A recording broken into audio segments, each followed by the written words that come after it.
Sky is clear. Looks like we're going to do some napping today. So I was studying Daltons online just before the video this morning. And the more I study the Daltons, the more I can see variability. There's a lot of variability. Some had very thin stems, some had very thick, some had very straight, everything proportional, everything perfect, and some were wonky. They twist this way or that way. Sometimes the ears go up or down. Sometimes it looks like there's a lot of pressure work. Sometimes it looks like there's mostly percussion work with very little pressure.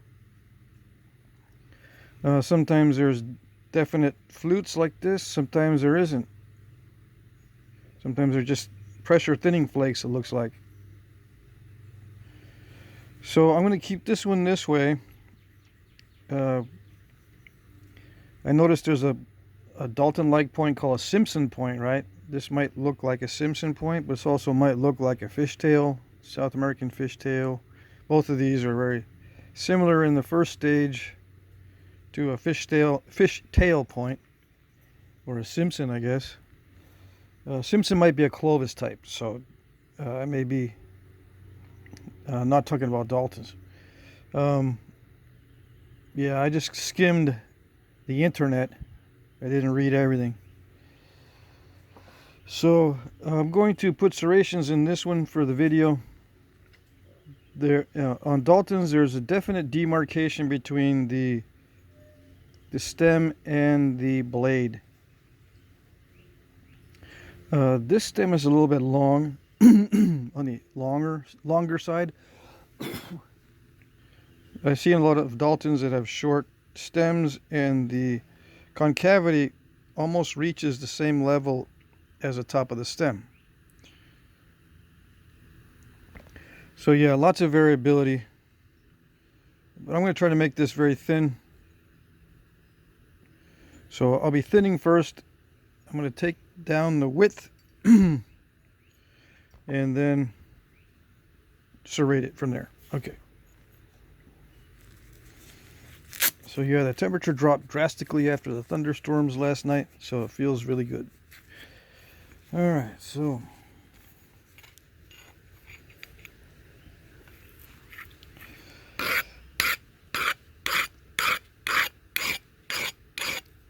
I'm going to make sure the tool tip is clean. This thinning operation is going to be delicate. If there's all kinds of stuff in the tip, or if it's all dimpled, it's not going to flake right, and that'll mess up everything. I don't want step fractures in the middle of the point. All right, so I got plenty of width. I think I ground it down, yeah. Plenty of width to work with. The tip is a little thick. I think I might start there. Okay, so yeah, I gotta be careful with the easy to flake stuff because it can overshoot.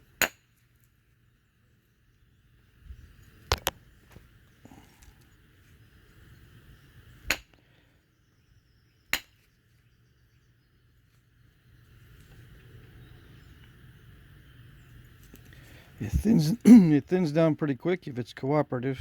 And this stuff looks pretty good.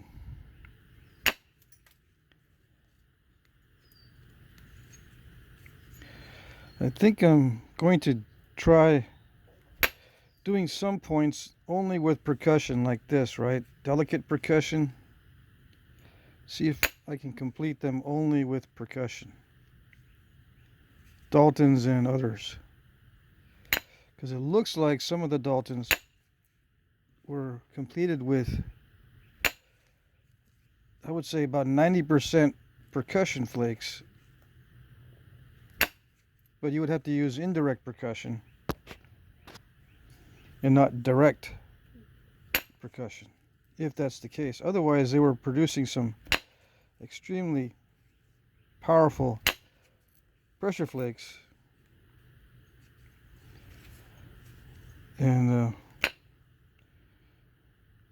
I don't know how they were doing those, unless they had a jig of some sort or just built up their strength.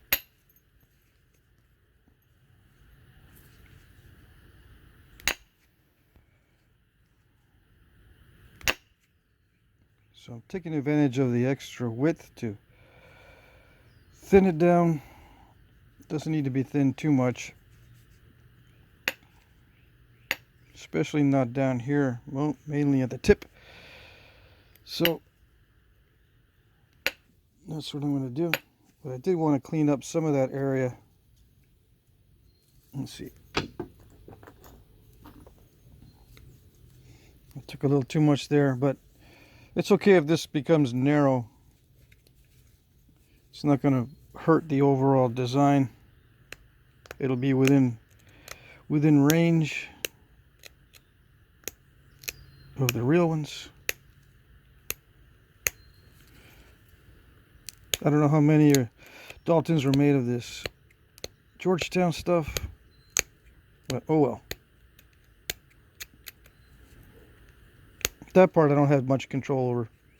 I gotta work with what I got. I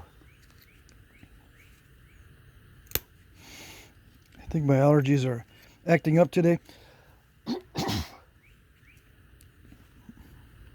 gotta take my nasal spray. I did not take it this morning. Unless I stay on top of it, I end up getting a sinus infection, especially around here where it's really humid and moldy. I'm going back up to Vermont soon, and they've got pollen going like crazy right now too. But it's not as, doesn't seem to be as humid. It probably is, but I don't know. Growing up, I don't remember humidity like this, like Central Texas.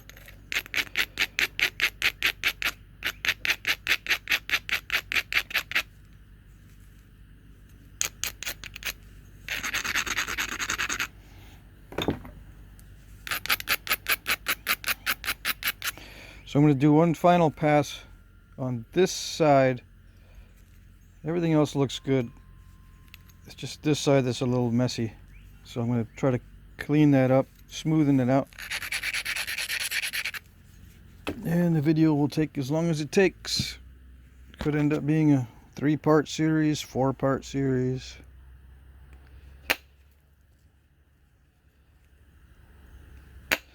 It doesn't matter.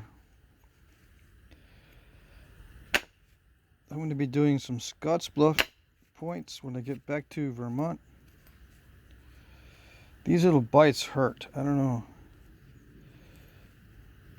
Not expected. Starts to limit my options. I guess that's what I get for trying to keep some of the Cortex. So I like the lighter color contrast.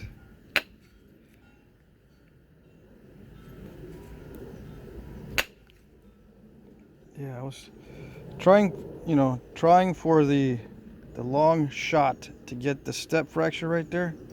It ended up working pretty good. Nice. Okay.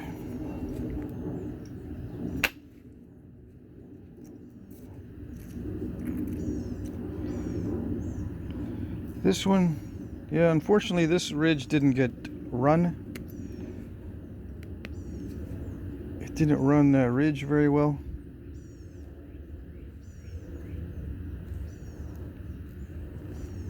We'll see. We'll see if I can clear some of those steps out. If not, it's one of those, oh well.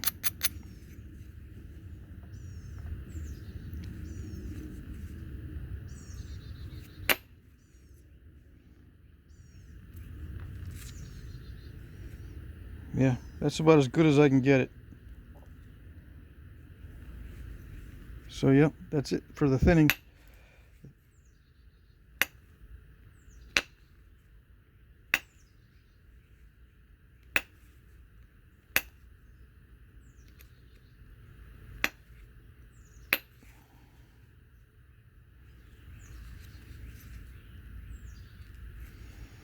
Yeah, everything else is just serrations and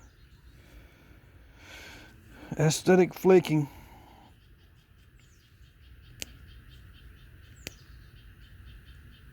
I bet you there's going to be a lot more fingernail step fractures after the serrations, but at least this looks clean now. The cleanest I can get it before the serrations, the better.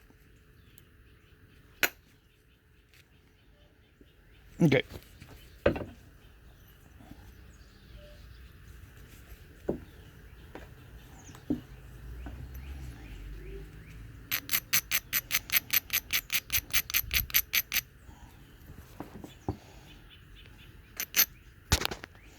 Now, one reason why I'm drifting downward in these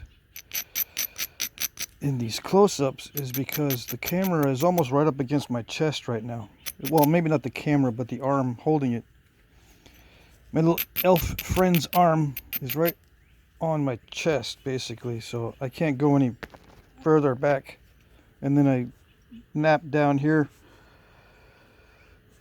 so I gotta nap further out, and it's not as easy.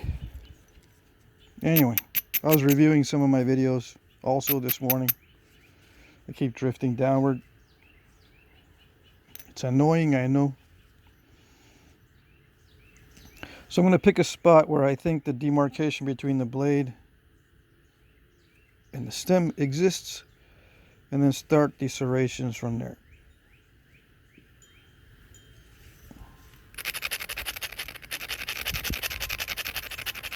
Basically where the grinding stops is where the stem stops.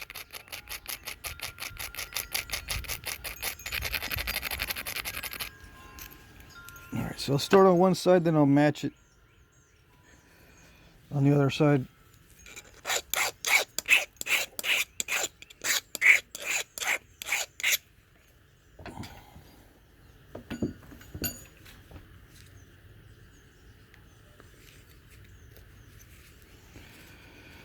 Okay, here we go. Now the serrations are supposed to start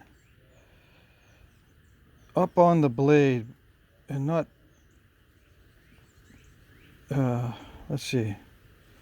I probably should make it a little less pronounced on the sides here. Hold on.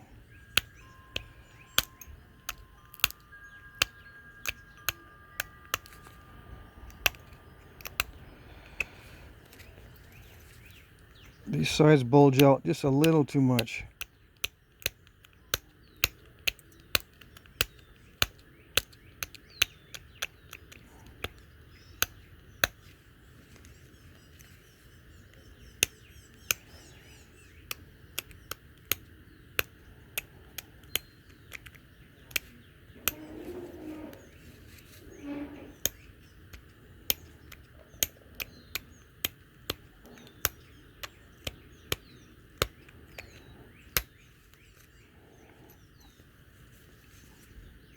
Okay, so you see, I don't want serrations down below.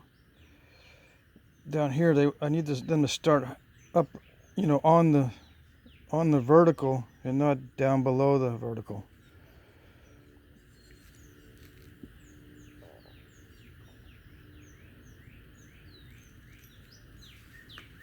If you know what I mean.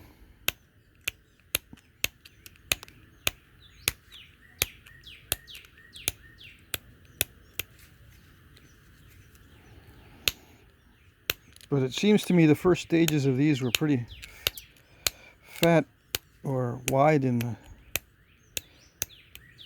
the middle.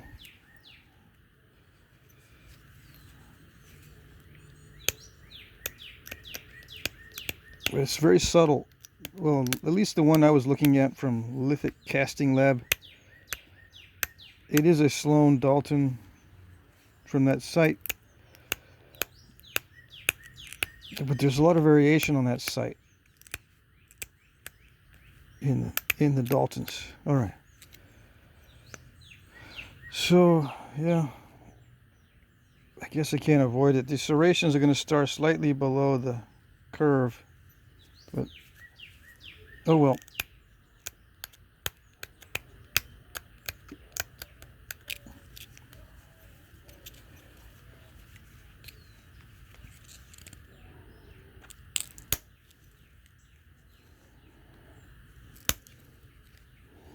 I noticed in the middle of some of these serrations on that Dalton I was looking at, there's a little protrusion right in the middle, because it looks like they were taking a flake from this side and that side and leaving the little bump in the middle. So maybe that's what I'll do.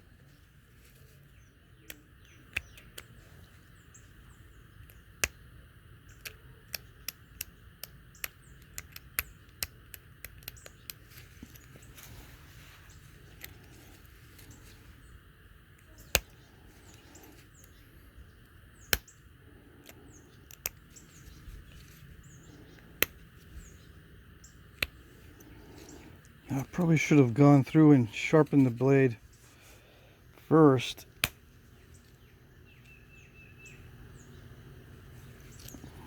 So I don't have to sharpen and do the serrations at the same time. Yeah.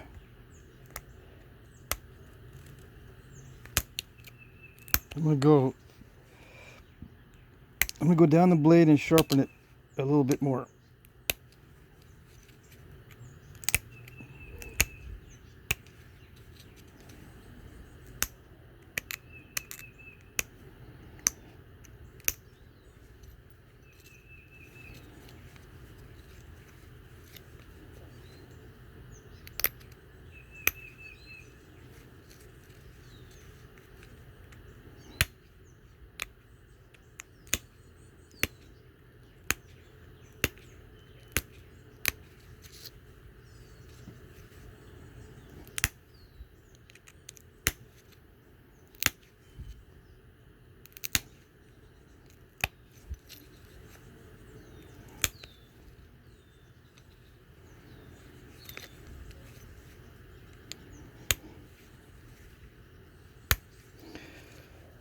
This not only makes it easier to put serrations in, it just makes the serrations sharper. Okay. Or it makes the serration sharper as well.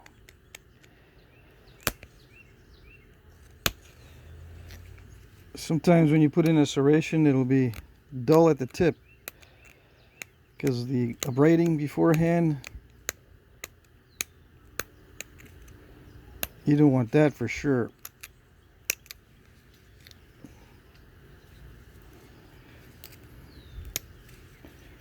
You don't want to be messing with the sides of the serrations too much because it takes forever.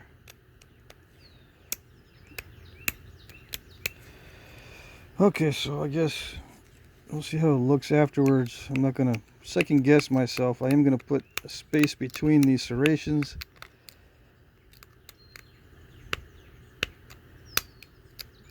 I could change my mind, right, and just put a lot of them close together.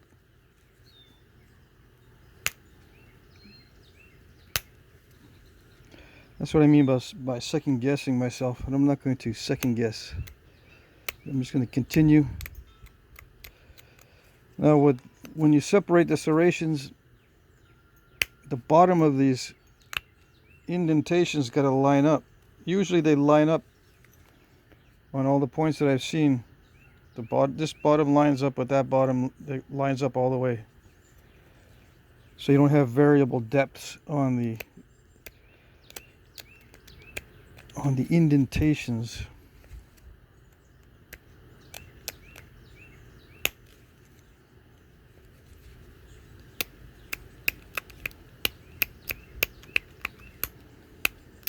I should probably do the indentations first and come back and sharpen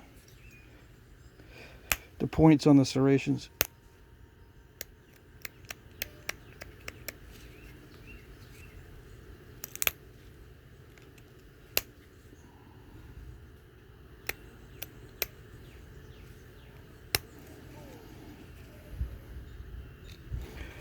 Scratch, pop, scratch. Scratch, flip, pop, scratch, flip, pop.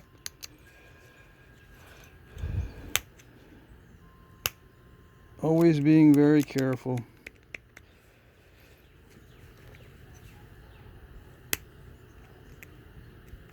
You don't want to hear crunching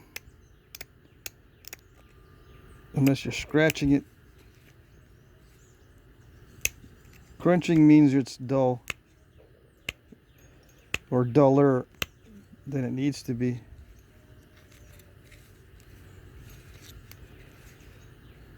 I don't know why it's not. I suppose. Okay. Oops. The height of the serrations don't really matter all that much. They don't need to be perfectly matched as far as I can tell. On the one that I saw, serrations were different heights. Probably because it's very difficult to keep them all the same. Extremely difficult, especially if you're popping out some nice flakes. It just goes with the territory. You're putting a lot of pressure to pop out some nice flakes, but see, I don't like those metal marks. So I'll just go back to the previous method. Oh, those metal marks, I just caused them by trying to drive inward. Try to get these long flakes in between the serrations, but it's not worth it. Let's see if I can do one here. Yeah, this is okay. That length of flake is okay.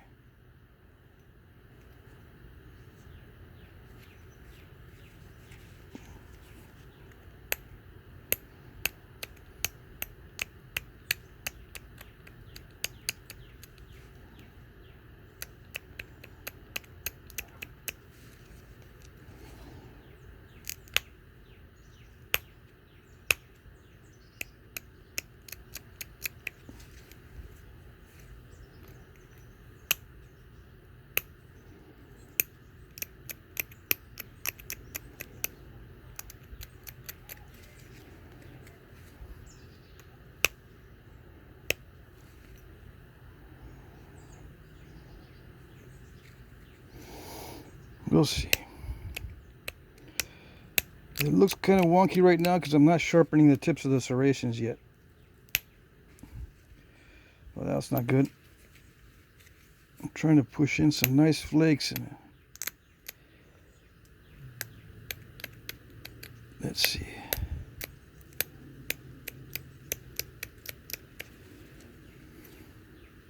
Just got to stop worrying about the aesthetics.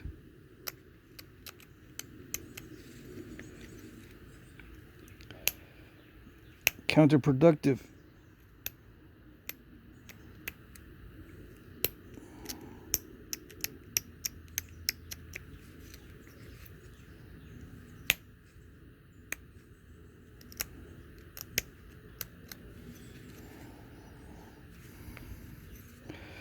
On the Dalton I saw, these serrations were getting smaller and smaller as it went up the blade.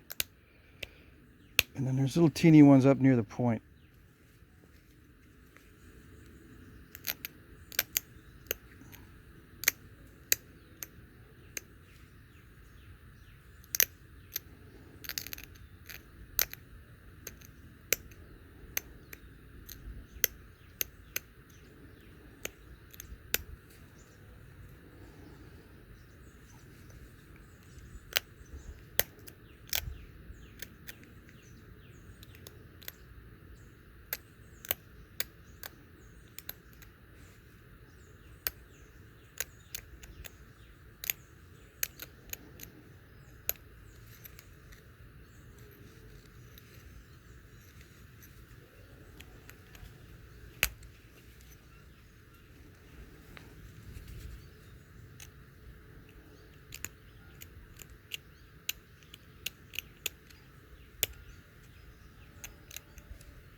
You know, the Dalton I was looking at, it had nice little ridges on each of the serrations.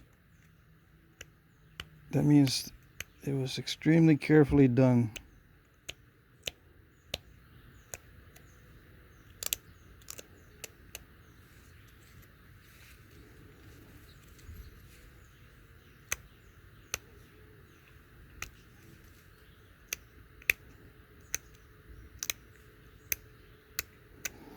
Well, if you hit a bone with these serrations, It just strips them right off. So it's like a one-shot deal.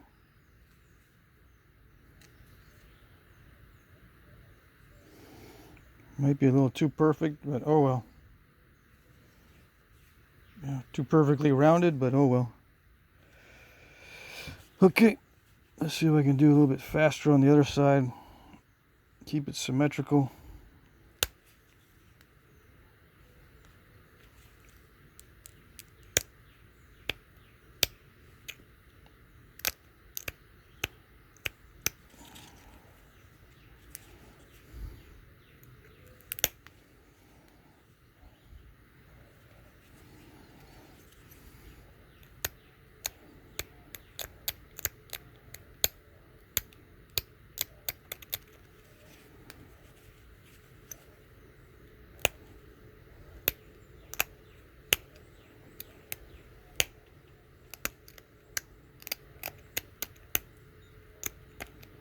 That hurt.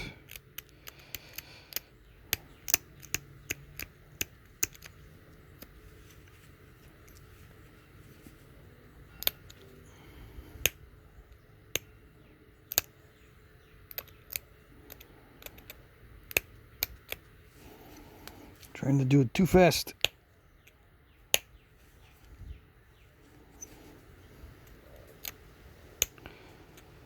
So yeah, I'm not very talkative these days. I don't know what it is. I think it's... I can always theorize what it is. I can never really figure it out truly what causes the different mood changes. But the allergies are acting up, so I'm going to blame it on that. Just tired.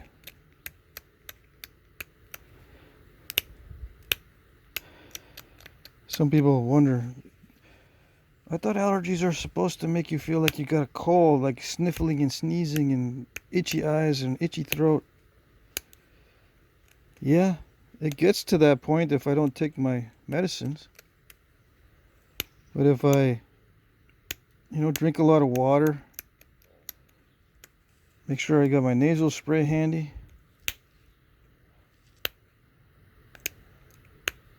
And generally take care of my health, I don't get the sneezy, itchy eye, runny nose stuff as badly as a lot of people. I just get tired. Of course, you get fatigue when you have runny nose, itchy eyes, scratchy throat. You get the fatigue as well. I just get mostly the fatigue.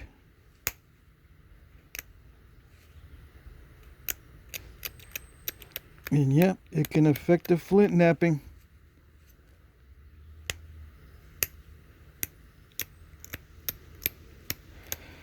Did they have allergies back in the day? And did they have different... did the pollen affect the seasonal allergies of people and stuff? Oh yes. It's not a new thing. Did it affect the hunting and gathering? Oh yes. Many reasons why man went to domestication of animals. Otherwise we'd still be hunting for everything. Right, there's many reasons. One is, increase in population. What's funny is, when you start increasing the population, you need to domesticate animals to get a regular food source, but the regular food source also produces more population. So it's a self-perpetuating situation. But yeah, you don't need to go and you don't need to have your health in tip-top condition. If you can just go to the backyard and get yourself some milk from the dairy cow. Make your cheese. Drink the milk straight.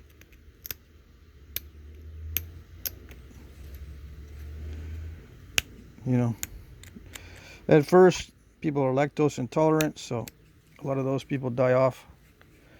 You end up with a population that's lactose tolerant Once you get that, you're home free, so to speak.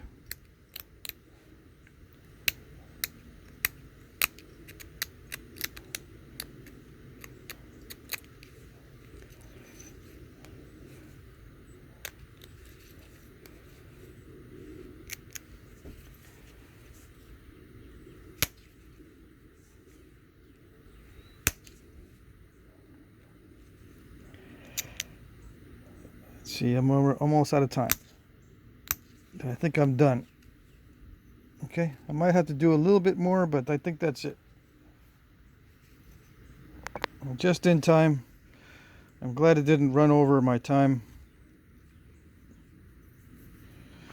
So there you go. It will be for sale. Hopefully that looks okay. All right.